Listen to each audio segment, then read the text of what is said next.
right, coming back closer to home, the first 2 weeks of the season for Alabama A&M have been rough like sandpaper. The Bulldogs dropping a pair of games to FBS opponents on the road.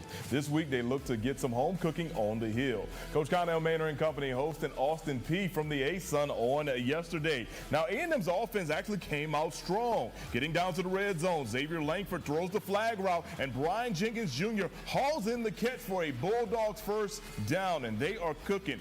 But the drive would stall, so Victor Barbosa comes on and boots in a 30-yard field goal. Alabama A&M takes a 3-0 lead. The marching maroon and white getting crunk in the stands. But the Governors would respond.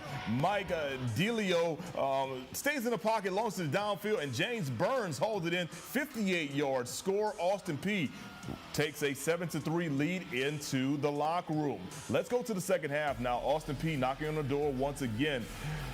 DiLiello can't find anyone, so he takes it and finds pay dirt. 14-3.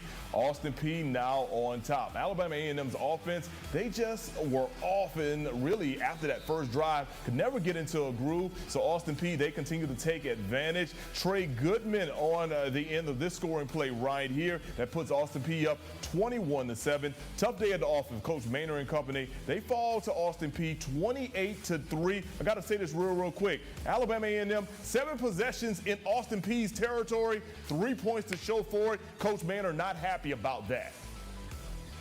Just can't do that. You can't do that when those guys got that momentum. Play the hard side like that, get a 3 and out or 4 and out, and turn them over on downs in midfield. We got the momentum in midfield. We got to take the ball down and score, and we didn't do that, and we can't continue to do that. Can't continue to ask our defense to get stop after stop after stop, and we don't do anything on offense. So we know where we at. We got to get it cleaned up, and we will. All right, up next for the Alabama A&M Bulldogs, they take a trip down to Tallahassee, Florida, to take on the Rattlers of Florida A&M in a conference game. UNA, they're back at home in the shows as they take on Tarleton State. That game kicks off at 6 p.m.